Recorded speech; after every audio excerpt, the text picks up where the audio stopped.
My name is Emes, 29 years old, and this was supposed to be the happiest day of my life. After years of grinding as a software engineer, I finally bought my dream house and invited my entire family for a housewarming. I waited for hours, but no one showed up. As I scrolled through social media, my heart sank. Everyone was at my brother Garrett's new apartment celebration instead. Then, as I turned on the lights in my empty living room, my phone exploded with a message from my mom. "We need to talk, now." Before I begin my story, let me know where you're watching from in the comments below. Hit that like button and subscribe if you want to hear more stories about family drama and personal growth. I grew up in a middle-class family in suburban Chicago. Our neighborhood was nice enough with tree-lined streets and decent schools, but nothing fancy.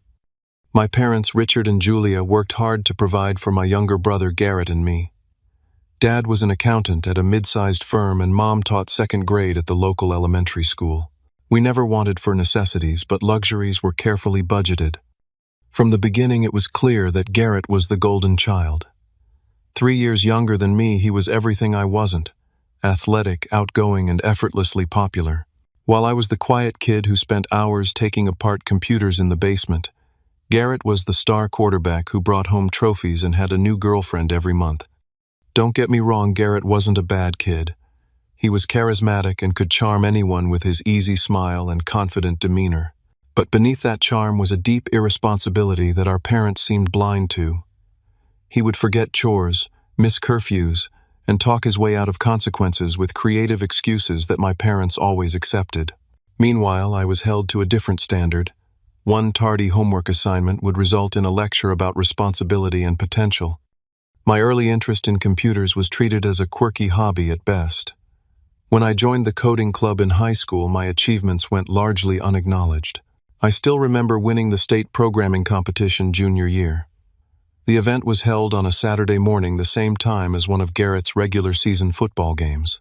I stood on stage receiving my trophy, scanning the audience for my parents' faces, only to find my Aunt Meredith, who had come in their place. "They're really sorry, honey," she explained later. "But you know how important these games are for Garrett's college prospects." College marked another stark contrast in our treatment. I was accepted to Northwestern University for computer science, a proud moment quickly dampened by my parents' sticker shock at the tuition. "We'll help where we can," they said, "but you'll need to take out loans and work part-time." I ended up working 3 part-time jobs while maintaining a 4-point GPA. Meanwhile, Garrett got a football scholarship to Illinois State. When his grades slipped and he lost the scholarship after freshman year, my parents dipped into their retirement savings to keep him in school. "He needs the college experience," they justified. "He's finding himself." I graduated with honors and minimal ceremony. My parents attended graduation but left early to drive to Garrett's end-of-year party 3 hours away. I tried not to take it personally. Instead, I channeled my energy into my career, landing a job at a prestigious tech company in Chicago. Over the next 5 years, I climbed the corporate ladder while Garrett bounced between jobs: bartender, personal trainer, sales rep for a supplement company. Each new position was announced with enthusiasm by my parents. "This is the one that will stick." None did. Often, these job changes coincided with moves back to our parents' house, where he would stay rent-free until he got back on his feet. Through it all, I lived modestly. I shared an apartment with 2 roommates, despite my increasing salary. I drove the same used Honda I'd bought in college. Every bonus and raise went straight to savings, while I watched online real estate listings grow more competitive by the month. My dream was simple but specific: a craftsman-style home in a quiet neighborhood with enough room for a home office, and maybe someday a family of my own. A place that was truly mine, that reflected my values and hard work. A home that would serve as the backdrop for new traditions and gatherings. After nearly 6 years of saving, I had enough for a substantial down payment. The housing market in Chicago was brutal, but I was patient. For months, I scoured listings, attended open houses, and endured bidding wars. Nothing felt right until I found it: a 1920s craftsman with original woodwork, updated systems, and a backyard with mature oak trees. It was perfect. The day I first toured my dream house remains vivid in my memory. It was a crisp Saturday in October, leaves crunching under my feet as I walked up the stone path to the front porch. The real estate agent, Barbara, met me with a warm smile and a folder of property details. "This just hit the market yesterday," she said. "I thought of you immediately." From the moment I stepped inside, I knew this was it. Sunlight streamed through original stained glass windows, casting colorful patterns across hardwood floors. The living room featured a stone fireplace with a hand-carved mantel. The kitchen had been tastefully modernized, while preserving vintage touches like the built-in breakfast nook. Upstairs, 3 bedrooms offered plenty of space, including a perfect corner room for my home office, with views of the backyard. The asking price was at the upper limit of my budget, but after years of disciplined saving, I could make it work. I submitted an offer that same day slightly above, asking with a heartfelt letter to the owners about why this house meant so much to me. 2 anxious days later, Barbara called with the news my offer had been accepted. The closing process was a whirlwind of paperwork inspections and minor negotiations. Throughout it all, I shared my excitement with my family in our group chat. My parents responded with thumbs-up emojis and occasional "that's nice, honey" messages. Garrett didn't respond at all. Still, I remained hopeful that once they saw the house, they would understand what this milestone meant to me. The day I signed the final papers and received the keys was emotional. Barbara snapped a photo of me standing proudly on the front steps, keys in hand. "Congratulations, homeowner," she said. I walked through each empty room that evening, planning furniture arrangements and color schemes. This was more than a purchase. It was the physical manifestation of years of hard work and sacrifice. Over the next 3 weeks, I threw myself into making the house a home. I painted the walls in warm, inviting colors. I splurged on a comfortable sectional sofa for the living room and a solid oak dining table that seated 8. I hung artwork that I'd collected over the years, but had kept in storage while living with roommates. Each addition made the space more mine. With the house coming together, I decided it was time to plan the housewarming party. I wanted my family to be the first to see my new home, to share in this achievement before I invited friends and colleagues. I created a digital invitation with photos of the house and details for a Saturday afternoon gathering 3 weeks away. "Come celebrate with me," I wrote. "Food and drinks provided. No gifts necessary. Your presence is all I want." I sent the invitation to my parents, Garrett, both sets of grandparents, my 3 aunts and their families, and my 2 cousins who lived in the Chicago area. I followed up with personal text messages to each of them, emphasizing how much their attendance would mean to me. The responses trickled in over the next few days. My maternal grandparents regretfully declined due to my grandfather's health issues, but promised to visit soon. Everyone else responded positively. "Wouldn't miss it," texted my Aunt Meredith. "So proud of you," wrote my paternal grandmother. My parents confirmed they would drive up from the suburbs. "We're bringing your favorite childhood dessert," my mom added. Garrett was the only one who didn't respond at first. After 5 days of silence, I sent him another message. "Hey, not sure if you saw my invitation. Would love to have you at the housewarming. Let me know if you can make it," he replied an hour later. "Might stop by if I'm not busy. Congrats, I guess." A week later, my mom called. "I was thinking," she said, "since Garrett hasn't confirmed for your party, why don't we just pick him up on our way? That way he'll definitely come." I hesitated. Garrett and I weren't close, and his lukewarm response hadn't exactly made me eager to ensure his attendance. But I wanted family harmony. "Sure," I said finally. "That would be fine." "Great, he's been staying with us again since his roommate situation didn't work out. Did he tell you he's looking at apartments? He's really getting his life together this time." I murmured something supportive, though I'd heard this narrative many times before. The conversation shifted to party planning, and I listened as my mother suggested food options that Garrett would enjoy, despite my menu already being planned. As the party approached, I threw myself into preparations. I ordered catering from an upscale local deli, a spread of gourmet sandwiches, artisanal cheeses, and fresh fruit. I stocked the bar with my father's favorite whiskey, my mother's preferred wine, and an assortment of craft beers and non-alcoholic options. I even remembered that my cousin Lisa was gluten-free and made sure there were appropriate options for her. The morning before the party, I made a final trip to the florist for fresh arrangements that would brighten each room. I carefully arranged them throughout the house, placing the largest bouquet on the dining table as a centerpiece. Everything was perfect, ready for the celebration I had been imagining for years. I woke up on the day of the housewarming with a mixture of excitement and nervous anticipation.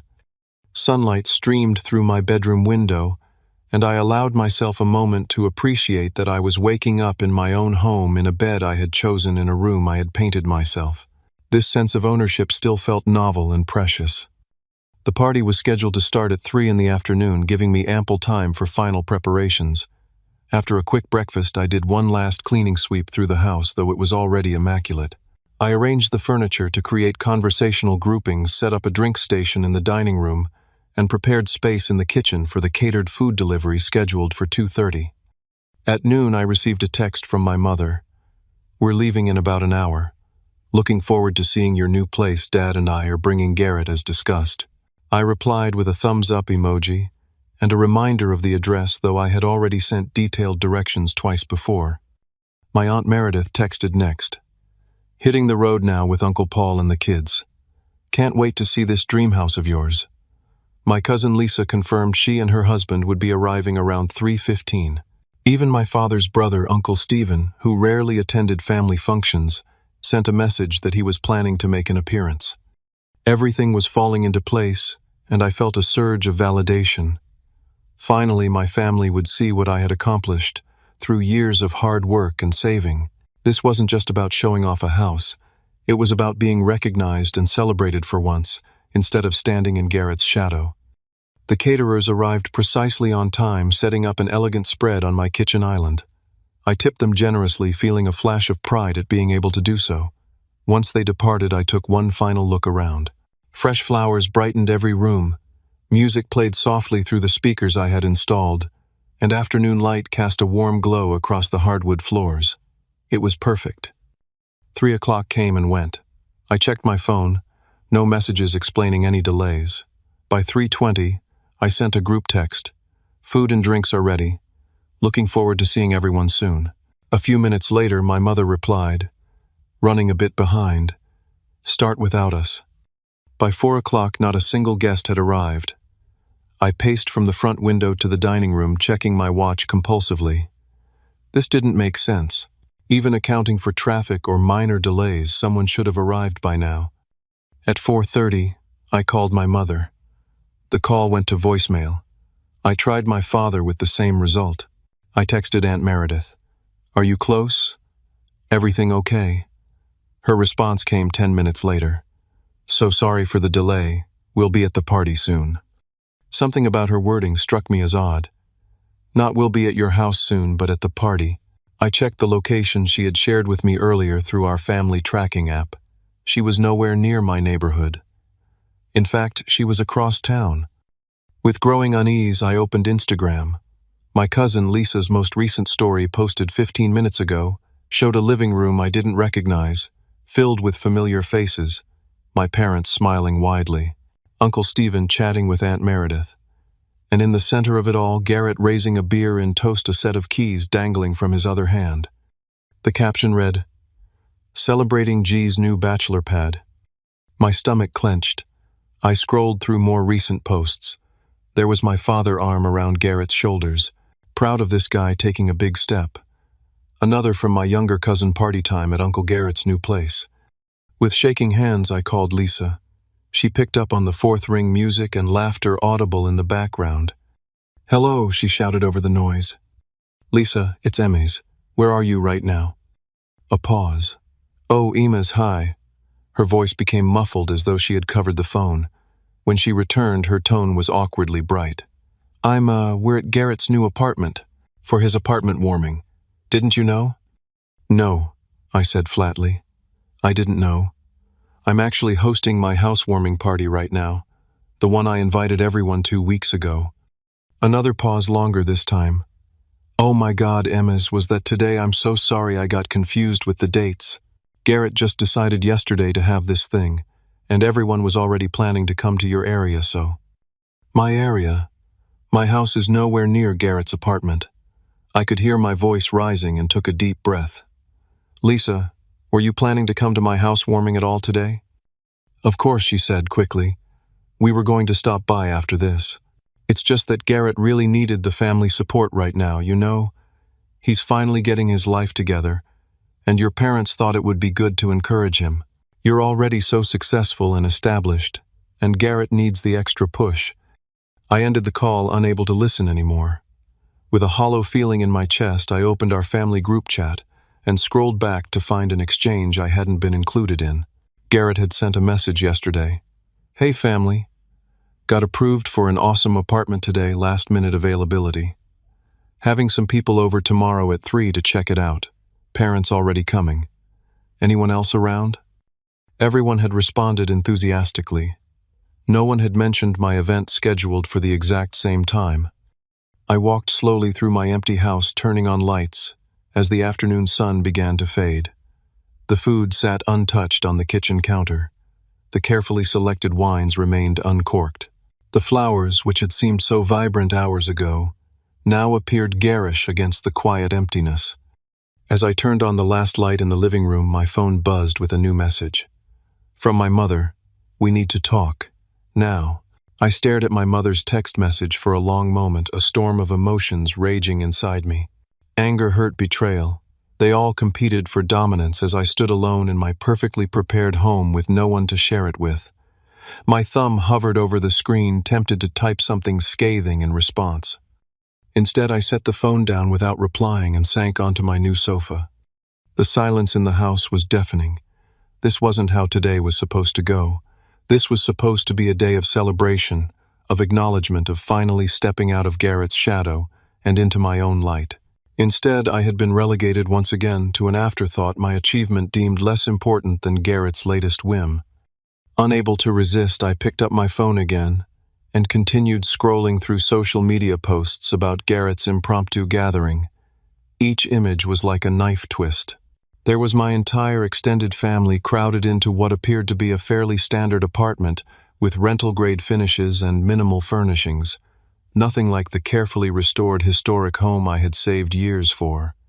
My cousin Derek had posted a video tour narrated by an enthusiastic Garrett. And this is the living room, perfect for game days. Bedrooms through there, king-size bed already delivered. Kitchen's small, but who cooks anyway, right? The comments section was filled with family praise. Such a great space. Perfect bachelor pad. So proud of you taking this step. My father had commented, "Big moment for my boy." I switched to the family group chat I hadn't been included in. The conversation revealed that Garrett had only viewed the apartment yesterday morning, signed the lease immediately, and spontaneously decided to host a gathering. No planning, no preparation, just a last-minute text. And everyone had dropped everything to be there, including abandoning their commitments to me. The most painful discovery came from a screenshot someone had shared of my parents' conversation with the landlord. "We'll cover the security deposit, and first 3 months," my father had written. "Just don't mention it to Garrett, we want him to feel independent."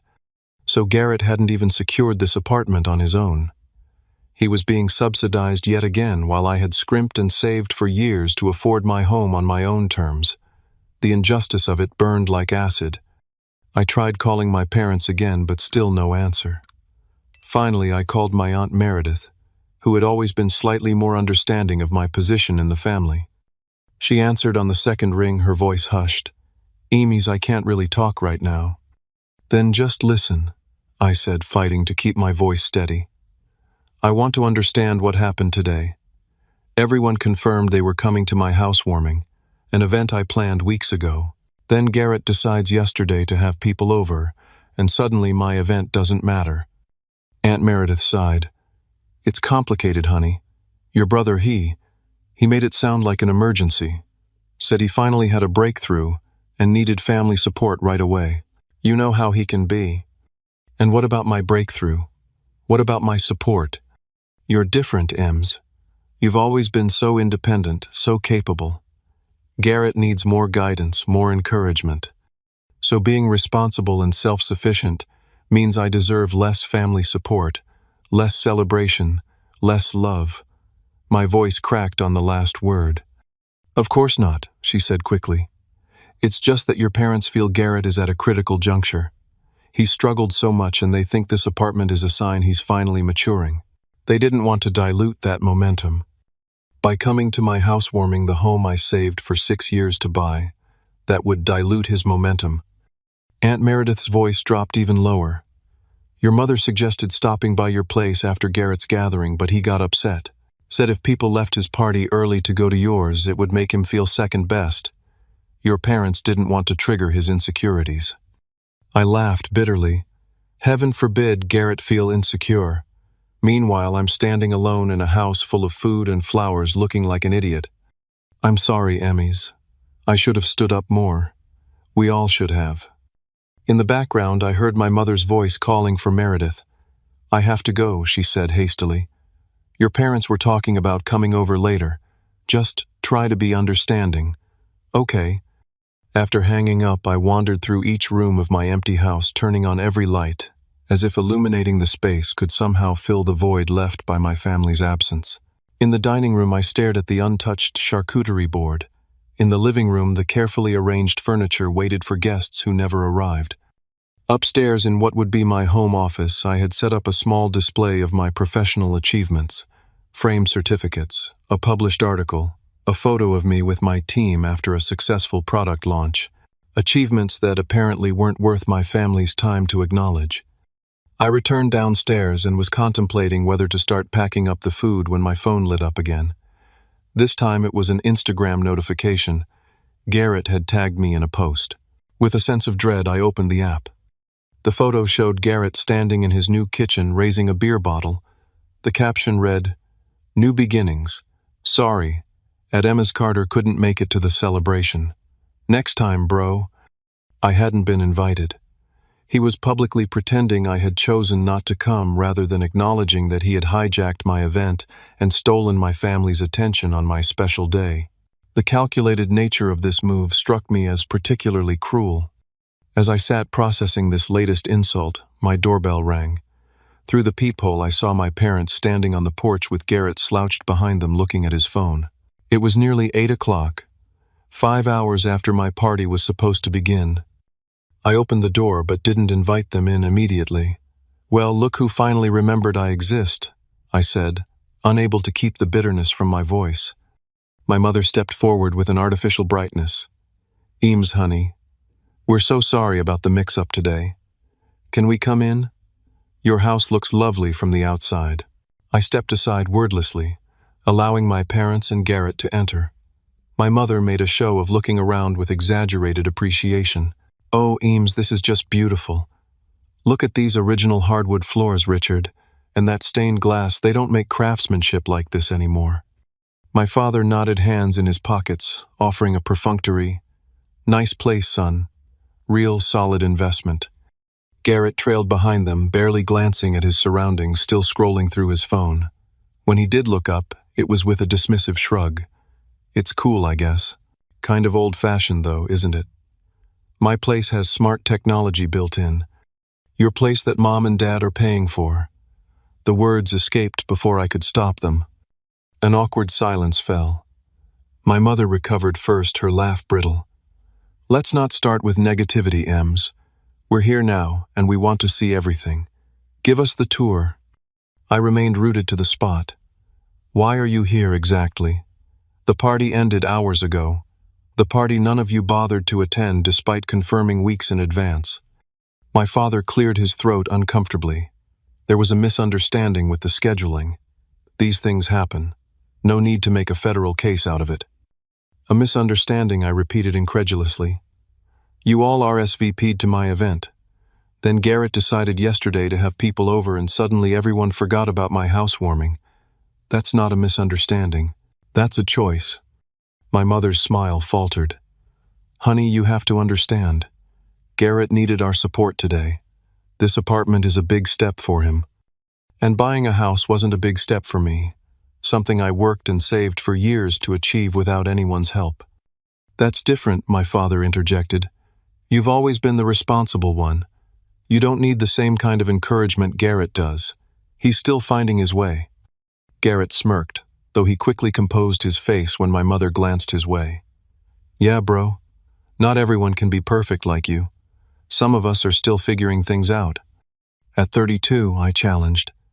You've been figuring things out for over a decade while I've been working 60-hour weeks and living with roommates to save money. My mother stepped between us physically and metaphorically. Emma, please. Your brother is making real progress now. This apartment is just the beginning. He's interviewing for a new sales position next week that has real potential. Let me guess, I said flatly. Dad put in a word with someone from his golf club. My father flushed. Networking is part of life, Emma. I would have done the same for you if you'd asked. I never asked because I wanted to earn things on my own merit. Something you've never expected from Garrett. Garrett's facade of indifference cracked. Oh, here we go with the golden child complex again. It's not my fault you've got a chip on your shoulder the size of Lake Michigan. A chip on my shoulder. Are you serious? Mom and Dad missed my college graduation ceremony to attend your frat party. They've missed every significant event in my life while dropping everything for your most trivial needs. And now they're literally paying for your apartment while pretending it's some great achievement on your part. The room fell silent. My parents exchanged uncomfortable glances. How did you know about that? My father finally asked. I saw the screenshots in the family chat. The one I wasn't included in, by the way. I know you're covering his security deposit and first 3 months' rent. Probably his furniture too, given that he couldn't hold a job long enough to save for it. My mother wrung her hands. Eames, you have to understand. Your brother doesn't have what you have.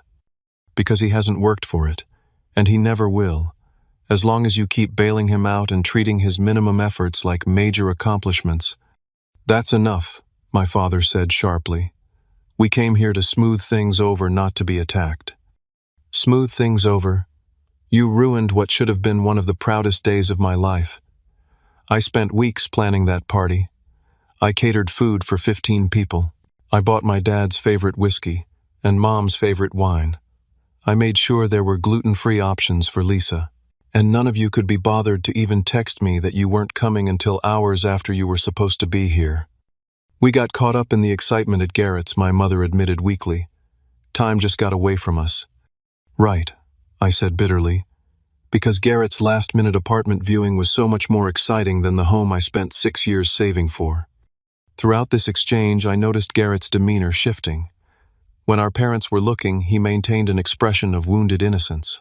But when their attention was elsewhere, I caught glimpses of something else. Smugness, even triumph. He was enjoying this. You know what Garrett said, affecting a conciliatory tone. I didn't realize my little get-together would conflict with your thing. Maybe we can reschedule your housewarming for next weekend. I'm pretty busy with apartment setup and job interviews, but I could probably spare an hour or two. The condescension in his voice was the final straw. 29 years of swallowed resentment of being overlooked and undervalued, while Garrett was coddled and praised for minimal effort, came boiling to the surface. There won't be a rescheduled housewarming, I said, my voice steady despite the emotion churning inside me. At least not one you're invited to. I'm done pretending this is a functional family dynamic. I'm done being the responsible one who gets taken for granted while Garrett gets celebrated for basic adult behavior. Emmys, my mother gasped. You don't mean that. We're family. Family should support each other equally. Family should acknowledge achievements. Family shouldn't consistently favor one child over another for decades. We don't favor Garrett, my father protested, but his voice lacked conviction. Really? When's the last time you dropped everything to attend? Something important to me. When have you ever put my needs above Garrett's? Can you name a single instance? The silence that followed was damning. That's what I thought, I said quietly. Here's what's going to happen now. You three are going to leave. I'm going to reevaluate what kind of relationship I want with people who have consistently shown me I'm an afterthought. If and when I decide I want you in my life again, it will be on my terms with clear boundaries and expectations of mutual respect. Garrett scoffed. Dramatic much. It was just a party, bro. I turned to him directly. It wasn't just a party and you know it. This was calculated. You've always needed to be the center of attention, and you couldn't stand the thought of the family celebrating me for once. So you manufactured an emergency life event and manipulated everyone into prioritizing you. Again. For a brief moment, Garrett's mask slipped completely, and I saw raw anger flash across his features before he composed himself. "Whatever helps you sleep at night," he muttered. My father stepped forward, his face flushed with anger. "Now you listen here, Eames. You can't speak to your brother that way, and you can't cut your family off over a misunderstanding about a party. What will people think?" "I don't care what people think anymore, Dad. I care about being respected. I care about being valued. And clearly those aren't things I can expect from this family." "If that's how you feel," my father said stiffly, "maybe we should go." "I think that's best." My mother began to cry. "Please, Emma, don't do this. We can work this out." "Maybe someday," I said, softening slightly at her tears despite myself. "But not tonight. Tonight I need you to leave." As they filed toward the door, Garrett paused and leaned in, speaking low enough that our parents couldn't hear. "You'll cave first," he said confidently. "You always do. And when you come crawling back, begging to be part of the family again, I'll be sure to remind everyone how you overreacted and ruined my big day." I met his gaze steadily. "Enjoy your subsidized apartment, Garrett. I'll be here in the home I earned, living my life on my own terms. Let's see which one of us is happier in the long run." I closed the door behind them, the sound echoing through my empty house. For the first time that day, the silence felt right, necessary, the beginning of something new. The days following the confrontation with my family were eerily quiet. My phone, usually buzzing with messages from the family group chat, remained silent. No calls from my mother checking in. No forwarded jokes from my father. No random requests for tech help from extended family members. It was as though I had suddenly ceased to exist in their world, a feeling both painful and strangely liberating. I took a week off work to process what had happened and settle into my new home properly. Each morning I woke up and reminded myself that this house was a testament to my hard work and discipline. No one could take that away from me, even if they had tainted the celebration of it. By the third day, the silence from my immediate family was broken by a text from Aunt Meredith. "Thinking of you. Call when you're ready." I appreciated her reaching out but wasn't ready to engage yet. I needed time to sort through my feelings before I could have rational conversations about what had transpired. Instead, I reached out to a therapist my colleague had recommended months ago. Dr. Andrea Winters had an opening that week, and I found myself sitting in her comfortable office, pouring out 29 years of family dynamics in a 90-minute session. "What you're describing is a classic golden child divided by scapegoat dynamic," she explained after listening intently. "It's common in families, but that doesn't make it any less damaging. The overlooked child often develops a strong sense of self-reliance, but can struggle with feelings of worthiness and belonging." "That's exactly it," I admitted. "I've always felt like I had to earn love that Garrett gets unconditionally." Over the next few weeks, these therapy sessions became an anchor as I navigated my new reality. Dr. Winters helped me see that setting boundaries wasn't selfish, it was necessary for my emotional health. We worked on strategies for establishing healthier relationships moving forward, including with family members if and when I chose to reconnect. Meanwhile, my colleagues at work had noticed something was off. When my team lead, Marcus, asked if everything was okay, I found myself sharing a condensed version of what had happened. His response surprised me. "That's awful, Eames. Listen, we were going to take you out for drinks to celebrate the new house anyway. What if we turn it into a proper housewarming instead? Nothing fancy, just the team showing up to celebrate your achievement." Before I could protest, the plan was in motion. That Saturday, 10 colleagues arrived at my door with bottles of wine, homemade dishes, and small housewarming gifts. They filled my home with genuine laughter and warmth, admiring each room and asking thoughtful questions about my renovation plans. Marcus's wife, Sarah, who worked in interior design, brought a beautiful hand-painted ceramic bowl for my coffee table. "Every home needs something unique," she said, something with a story. As we gathered around my dining table, sharing food and stories, I realized something profound: family isn't just about blood. These people who celebrated my achievement without comparison or condition were showing me what genuine support looked like. The following week brought an unexpected development. A package arrived via courier. No return address, just my name and new address carefully printed on the label. Inside, wrapped in tissue paper, was a collection of items from my childhood home. a framed photo of me at my high school graduation, an old science fair medal I'd won in 6th grade, a small wooden box I had made in woodshop class. Beneath these items was a handwritten note from my paternal grandmother. "These belong in your new home. I'm sorry I couldn't be there to celebrate with you. Your grandfather and I are so proud of the man you've become. Love transcends disagreements. Call me when you're ready." I sat on my living room floor, surrounded by these fragments of my past, and wept, not from sadness, but from the realization that not everyone in my family saw me as an afterthought.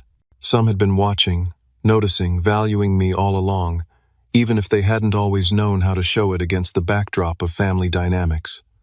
Over the following weeks, I began reaching out to extended family members individually. I called my grandmother first, thanking her for the package, and having a long, honest conversation about family patterns that had gone unaddressed for too long. "Your grandfather and I always saw it," she admitted. "We should have said something sooner." Conversations with my aunts, uncles, and cousins followed. Some were defensive of my parents and Garrett initially, but many admitted they had observed the imbalance in how I was treated. "We just didn't know how to intervene," my Aunt Meredith confessed. "Family systems are complicated." These conversations were sometimes uncomfortable but ultimately healing. I wasn't asking them to choose sides, but simply to acknowledge my experience and consider more balanced ways of engaging as a family moving forward. Meanwhile, my home was becoming a true sanctuary. I joined a local homeowners association and connected with neighbors who shared tips on maintaining historic homes. I planted a small vegetable garden in the backyard, installed bookshelves in the living room, and set up a proper home office where I could occasionally work remotely. Each addition made the space more mine, a physical manifestation of the independent life I was building. The silence from my immediate family stretched into weeks, then months. Through therapy, I came to understand that this wasn't necessarily a bad thing. The space allowed me to strengthen my sense of self outside the role I had always played in my family system. I focused on nurturing relationships that were reciprocal and affirming spending time with colleagues who became friends and reconnecting with old acquaintances who lived nearby. Then, nearly 3 months after our confrontation, I received a text message from an unexpected source: "Garrett, my lease is up for renewal. Parents said I need to start paying my own rent. Can we talk?" I didn't respond immediately. Dr. Winters and I discussed the message in our next session. "What do you want from a relationship with your brother?" she asked. "Not what you think you should want, but what would actually be healthy for you." After careful consideration, I replied with a simple invitation to meet at a neutral coffee shop. When the day arrived, I was surprised to find Garrett already waiting, looking uncharacteristically disheveled. The confidence and charm that usually radiated from him were dimmed. "Parents cut me off," he said without preamble as I sat down. "Said it was time I stood on my own 2 feet. Apparently that conversation with you really shook them up." "I'm sorry if things are difficult," I said carefully, "but I'm not sorry for speaking the truth." Garrett stared into his coffee cup. "I always thought you had it easy. The smart one, the responsible one, the one who never seemed to struggle with anything." He looked up, meeting my eyes. "I never realized you were working that hard, saving for so long for your house. I guess I just assumed things came easily to you." "Nothing has ever come easily to me, Garrett. That's the point you and Mom and Dad could never seem to grasp." A long silence stretched between us. Finally, Garrett spoke again. "I lost the apartment. Couldn't afford it once Mom and Dad stopped paying. I'm staying on a friend's couch until I figure something out." "What about that sales job Dad lined up?" Garrett's laugh was hollow. "Turns out you actually have to show up consistently to keep a job." "Who knew?" He hesitated. "I'm thinking of going back to school.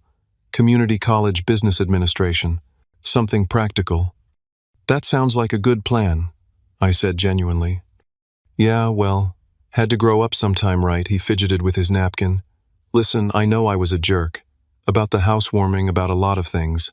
I'm not good at not being the center of attention."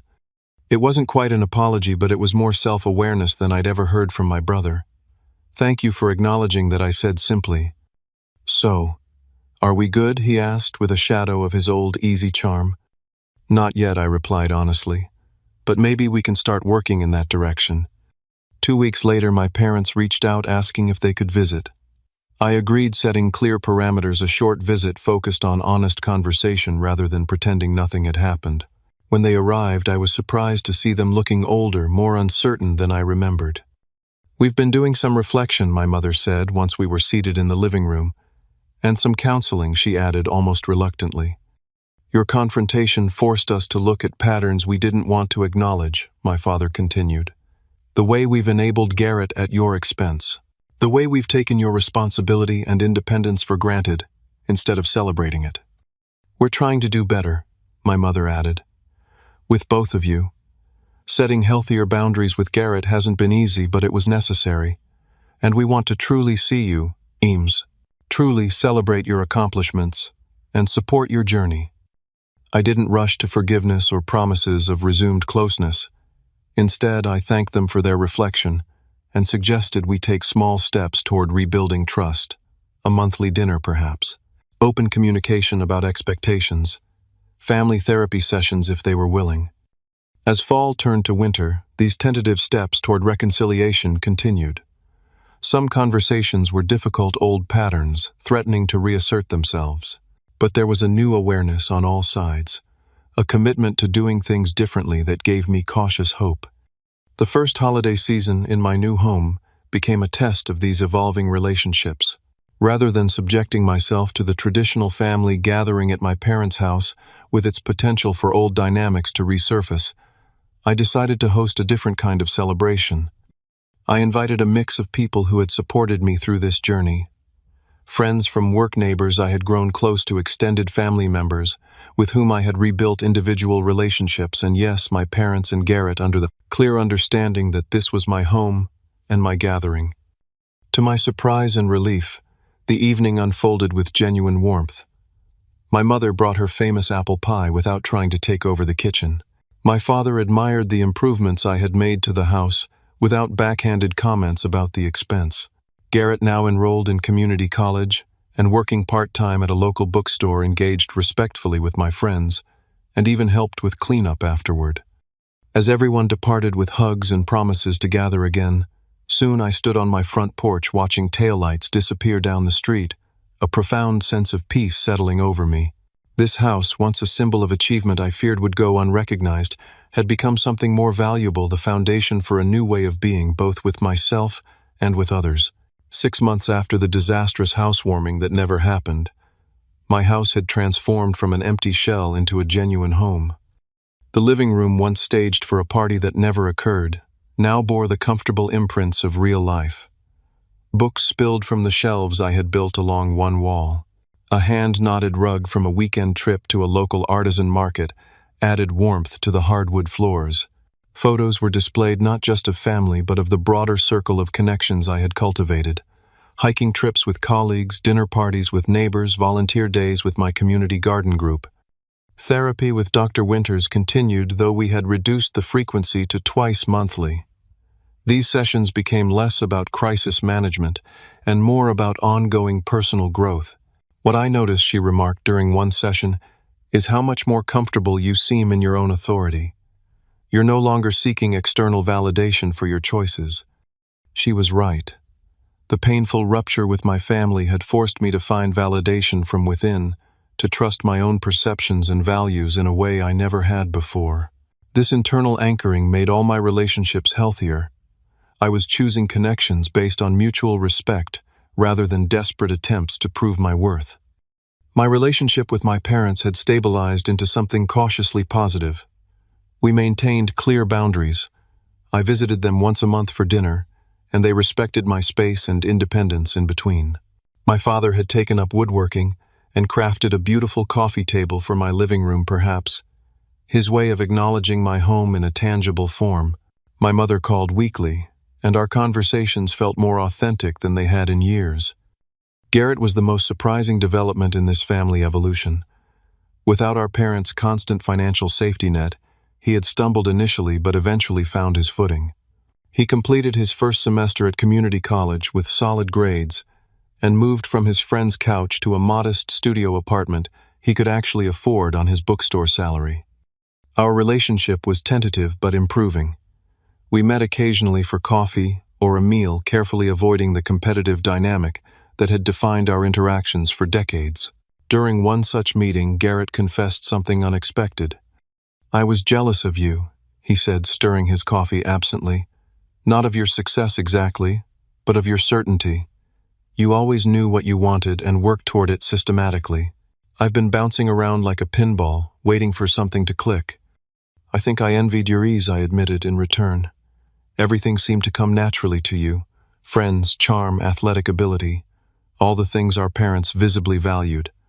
These honest exchanges didn't erase the past, but they created possibility for a different kind of brotherhood moving forward, one based on adult understanding rather than childhood rivalry. The extended family had largely realigned as well. After initial awkwardness, most relatives had made efforts to connect with me individually, independent of larger family gatherings. My grandmother in particular had become a regular visitor, often bringing plants from my garden or recipe cards from her collection. "I always saw myself in you," she told me during one visit, "the quiet one who notices everything but doesn't always speak up." Perhaps the most profound change was in how I approached holidays and celebrations. Rather than trying to fit myself into traditional family gatherings that often left me feeling overlooked, I began creating new traditions that reflected my values. For Thanksgiving, I hosted a Friendsgiving that included colleagues, neighbors, and friends who couldn't travel home. For Christmas, I volunteered at a local shelter before joining a smaller family dinner on my own terms. My home became the setting for these new traditions. I hosted monthly dinner parties where conversations ranged from books to politics to personal growth. I turned the spare bedroom into a guest room that was frequently occupied by visiting friends.